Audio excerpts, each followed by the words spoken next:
بسم اللہ الرحمن الرحیم۔ ناظرین و سامعین، السلام علیکم ورحمۃ اللہ وبرکاتہ۔ آج ہم بات کریں گے مدینہ مسجد کی، جو کہ طارق روڈ پر کراچی کے اندر موجود ہے۔ آپ دیکھ رہے ہیں سرداری میڈیا انفارمیشن کی دنیا۔ ناظرین و سامعین، سپریم کورٹ آف پاکستان نے یہ فیصلہ جاری کیا کہ اس مسجد کو شہید کر دینا چاہیے، کیونکہ یہ مسجد پارک کی جگہ پر تعمیر ہے۔ یہ بات ذہن نشین ہونی چاہیے کہ یہ فیصلہ سپریم کورٹ آف پاکستان یعنی کہ اسلامی جمہوریہ پاکستان نے کیا۔ ہندوستان کے اندر کچھ دیر قبل بابری مسجد کو ہندوؤں نے یہ کہہ کر شہید کر دیا تھا کہ یہ مسجد مندر کی جگہ پر تعمیر ہے، اور اب ملک پاکستان کے اندر مدینہ مسجد کو یہ کہہ کر شہید کرنے کا آرڈر جاری کیا گیا ہے کہ یہ مسجد پارک کی جگہ پر تعمیر ہے۔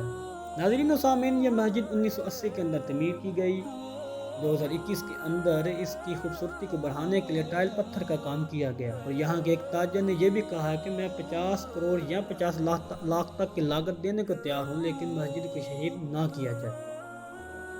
اور اس مسجد کے اندر جو لاسٹ جمعہ ہوا، اس کے اندر 7000 لوگوں نے شرکت کی۔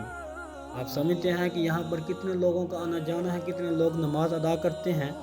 اس فیصلے سے آپ کیا لیتے ہیں کہ اس مسجد کو شہید کر پارک تعمیر کر دینی چاہیے، یا پھر مسجد کو عبادت گاہ ہی رہنے دینی چاہیے؟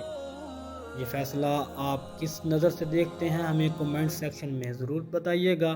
اس ویڈیو کو لائک اور شیئر ضرور کر دیجیے گا، اور سرداری میڈیا چینل کو سبسکرائب